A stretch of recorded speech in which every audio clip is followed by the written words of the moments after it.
Chapter 20. Draco's fingers slid around the nape of her neck, warm and solid, and he kissed her forehead. He pulled their son into a tight hug, whispering, "It's okay, it's okay." With a murmured finite, Hermione's cloud of confusion cleared, but she couldn't pull herself off the floor. Scorpius hugged her again for good measure and whispered, "Mummy," until she thought she might be sick. A floorboard near them creaked, and he whispered Clara's name. "I think it says something that you got here before I did, and you were in a different country at that time." Clara stood in the throng of people that had poured into her home, offering them a smile. "Would you like me to take Scorpius for a bit?" No, not particularly, Hermione thought. Hermione wanted to keep him wrapped in her arms where she knew he was safe, but she glanced at the wand in Clara's hand. "Just for a short while. Stay inside." "We'll just go upstairs for a minute. Scorpius?" He hesitated. "I'll be right back." Hermione kissed his temple. "Of course you will. Behave for her, and I'll be up when I can." Clara tucked her wand into the sleeve of her dress and offered her hand to Scorpius before he disappeared up the stairs. Draco pulled her up and crushed her to his chest. "I've never been more terrified in my life." "I don't want it to sound like I'm unhappy to see you, because I'm very grateful to see you. But you shouldn't have apparated from outside the country. It looks like the port key would have only delayed you by a couple of minutes." Hermione hadn't looked around her yet. Her stomach turned over itself. If she looked around, she would probably see faces from photographs that she'd seen in the albums. "You think I'm going to waste any time? Unlikely." She could hear her heartbeat loudly in her ears, and she tightened her grip on his shirt. "Take me into the kitchen, please. I don't want to be around all these people. I can't breathe." Hermione had a headache. By that point, it was nothing new to her. She'd spent several minutes insisting it was just results of the blunt trauma and not because the curse was acting up again. That part was over. However, with it gone, it made way for a new slew of problems. Someone wanted to get rid of her, and that was still just as valid as it had been in 1998.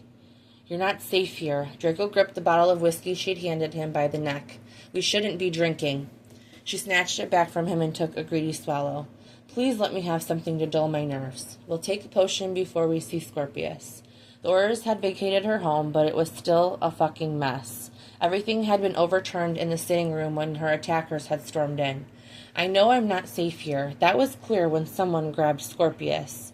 She'd run him through the scenario multiple times, and each time Draco managed to pull information out of her that Hermione hadn't thought to say before. "Shh, you're very good at talking to victims," she murmured. "Don't call yourself that." Hermione rolled her eyes. "It's true. I don't understand why they left without taking one of us. Could they have known you had been alerted already?" He shrugged and took a long drink. "It's possible. Perhaps their employer has ties to the ministry. Not only was I alerted, but Robards knew within an instant. He was prepared." When she had attempted to hop onto the counter, Draco slid his arm around her waist and lifted her. He rested in the cradle of her thighs as Hermione slid her finger across his lips. "I hate that someone has made me feel threatened in my own home. I brought Scorpius home here for the first time. He took his first steps here. He said his first word here, and now someone has taken our sense of safety from us." Draco drained the last of the bottle and dumped it into the trash. "Live with me." He gripped her thighs as he rasped the word. "I know you don't want to come back to England right now, but at the very least, live with me. You're not safe here, and I realize it may be too fast." She wrapped her legs around his waist and pulled him closer. "Oh, Draco, I've loved you since I was 18. I've had your son." Hermione kissed him weakly. "If anything, we're just late in doing this, too." "Say it again." "I love you," Hermione choked. "I never forgot. Not really. You just had to remind me." Abso-fucking-lutely not. They had just laid Scorpius down. It had taken quite a bit longer to get him to sleep, and Hermione worried Draco's volume would wake him. "I'm not going to do it." She threw her hands up. Hermione turned away from him and made her way down the stairs. He followed. "Do you hear yourself? It's too much of a risk." Gnawing her lower lip, she counted to 10 to find something she could say without regretting it later. "Is it worth risking them coming back? Make no mistake, someone will come for us again," Hermione shouted. Draco raised his wand and cast a silencing charm as her voice shot up. "I'll be here." "That's not enough. You'll be called away again. That man dragged my son around by his hair. Scorpius watched as it was slammed into the bloody floor. He had a magical outburst on a scale that I have never even heard of before. His throat bobbed as he swallowed. I'm not willing to risk losing you by performing legilimency. It might cause a lapse. The risk doesn't outweigh the reward, Hermione scowled. Draco dragged his hand across his face. I'd forgotten what it was like to argue with you. You're so fucking stubborn. You won't even stop to listen to me. There was a delicate clearing of someone's throat from the edge of the room. Pardon me. I didn't know you were having a row when I arrived through the flu. Narcissa's features were pinched. Hermione, I've retrieved what you asked for. She glided across the floor and extended her hand. His brows knitted together in confusion. Mother? Hermione opened the box and drew her wand from the velvet lining. It reacted to her instantly with a low pulse. Thank you, Narcissa. I appreciate this. Narcissa nodded. I'm only sorry I couldn't get it to you sooner. I heard what happened. They've already reported it to the masses. Then Hermione raised her wand and brought it down in a cutting arc. Draco's eyes widened. It was slight, barely there, but she knew him as intimately as she knew herself. I'm afraid so. Narcissa kissed Draco's cheek. I'm going to leave and let you two resume your bonding. He coughed, and Narcissa swatted him on the back. Careful, dear. You don't want to choke.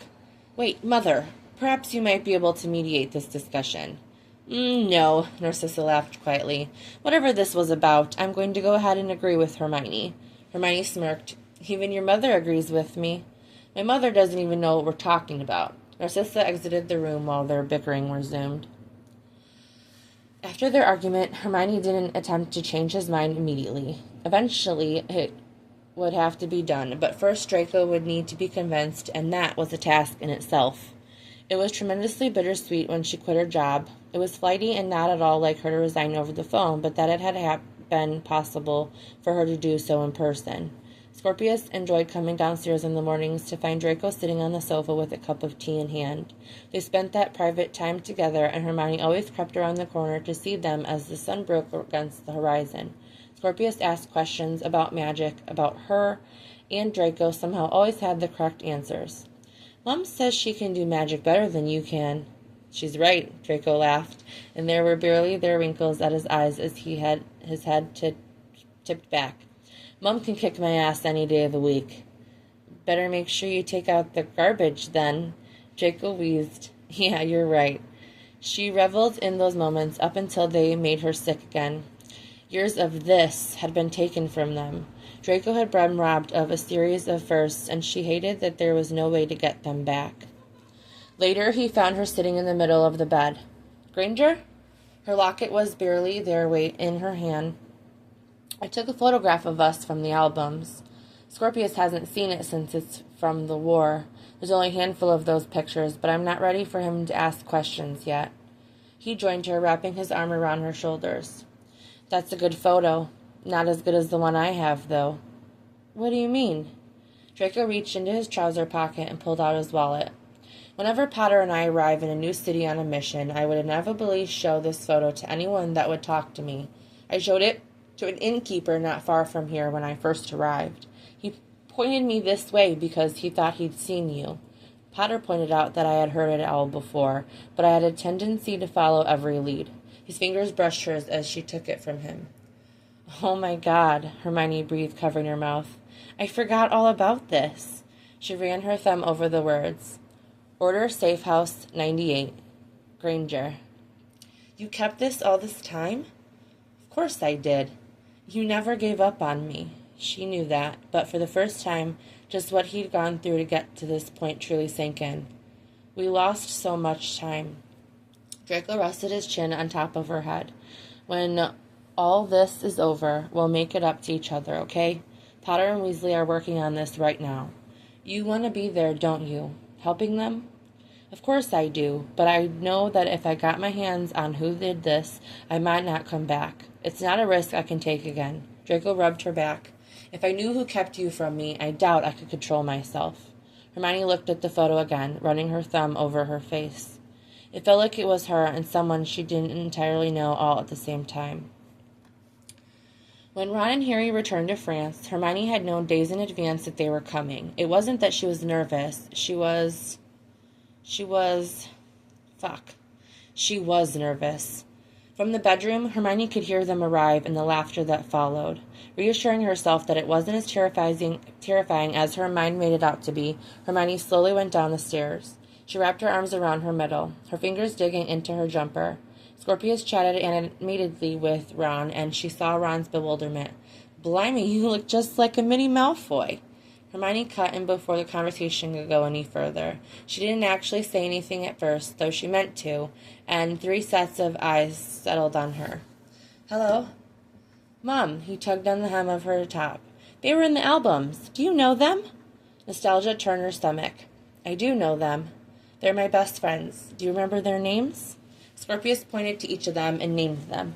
He drummed his fingers against his chin, which was more like Draco than any other mannerism he had. "Ron hates Crookshanks." No, Ron said quickly. "I thought Crookshanks ate my pet rat, so I didn't like him." "Who would want a pet rat?" Scorpius asked, his nose twitching in disgust. "Crooks eats those." Ron snorted. "See, I wasn't so far off base then either." "You were definitely wrong." Hermione's shoulders relaxed. "But how are we to know it was Pettigrew?" Her son tucked himself behind her legs, suddenly shy, and Hermione smoothed his hair. "Neither of us." She nodded to Draco as he entered the room. "We're able to introduce you after." Scorpius's fingers tightened on her leg, and she opted not to refer to it as an attack at all. "This is Scorpius. He's not shy, so don't let him fool you, but he's not the biggest fan of strangers right now." Harry crouched down, his heavy boots creaking against the floorboards. "How are you holding up?" Her son peeked up at her. "You can talk to him, sweetheart. There's no need to ask me for permission." He slid out from behind her. "Are they going to come back? And don't lie." "They might try," Harry admitted, "but we're not going to let them touch you ever again. Your dad will be right there and your mom. They'd never let anything happen to you." Scorpius crossed his arms. "I don't want them to hurt Mom. I tried to help, but I don't know how to do it again." From across the room, Draco growled a muted curse under his breath and rested his knuckles against the wall. "I'm not leaving again." "You promise?" Scorpius countered before turning back to Harry. "Why did they hurt us?" Harry faltered. "I think that's something your mom and dad have to explain to you. But for the record, you were very brave the way you protected your mom. I bet that guy won't walk straight for a week." Normally, it would have earned a laugh, but Scorpius didn't even smile. "Good." "Scorpius, why don't we go outside?" Draco ushered him out of the room. "We'll just give you some time, all right?" She nodded, and then they were all alone. Rocking back in her heels, Hermione wasn't sure what to say. She couldn't find the words, and it seemed that they didn't know either. Ron spoke coherently first. "Can I hug you?" As soon as she nodded, he enveloped her in a tight hug and picked her up off her feet. "Merlin, I thought I'd never see you again." Hermione reached for Harry, sliding an arm around each of their necks. "I'm so happy to see you both." They set her down, and both of them sat across from her on the sofas. "I'm sorry if I'm not myself right now. Truly, I am so glad you're here." They talked for a long while, and she learned where they were at in their lives. Ron had married Susan Bones from their year, and they were quite happy, expecting their first child. Harry had done the opposite, though Ron outed his mutually beneficial relationship with Ginny with an awkward pull of his collar. "Actually," Harry cleared his throat with some difficulty, "I've met someone. Ginny's trying dating, and I think we're ready to go our separate ways." Ron leaned back. "Who made that decision?" "Ginny. There's always been some kind of love there, but it's not what it once was. I just needed someone to hold on to, and she's always been there for me." Harry's knee jumped up and down. "A lot has changed since you've been gone, Hermione. The people, too." Hermione tilted her head. "You're stalling. Spit it out and get it over with." "I'm seeing Pansy." Ron froze, his eyes comically wide. "Parkinson? You're spouting all this rot about how people have changed? What are you yelling about?" Draco's drawl came from the corner of the room. Scorpius stood beside him, mimicking his stance with his arms folded across his chest. "Harry's dating Pansy," Hermione informed him. His mouth dropped open. "Well, that's weird, right?" Ron asked. "Interesting," Malfoy swallowed. Once Scorpius was dressed in his pajamas, Hermione nodded to Draco. "We need to tell him the truth now. Ron almost let it slip earlier, and it would be best if he heard it from us." Draco folded her up followed her up the stairs and into Scorpius' bedroom. His back was against the headboard, and he raised his head. "We have something we'd like to tell you," Draco said.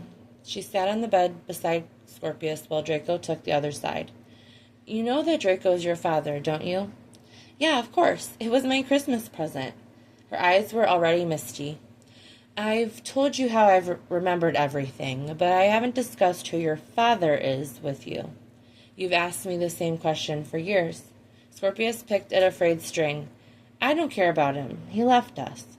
"Draco is your father, in every aspect," Hermione blurted, as Draco pinned her with a stare. She realized it probably hadn't been the best way to say it, but dragging it out would have been useless. "Draco never knew about you, due to some events. I didn't get the chance to tell him I was pregnant." Scorpius grabbed Draco's hand. "Then why did it take you so long to find us, then?" "A witch attacked your mom and hid her away here. Anyone who was there, who knew Hermione, thought she'd been killed, but I kept searching. The day I saw you, I knew you were my son." "Is the witch coming back?" Hermione shook her head. "She's gone, but we don't know who helped her.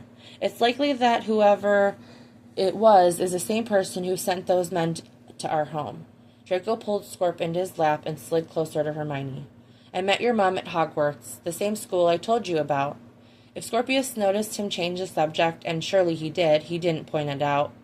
"Will you tell me about Hogwarts?" She leaned her head on Draco's shoulder while they told him all about it.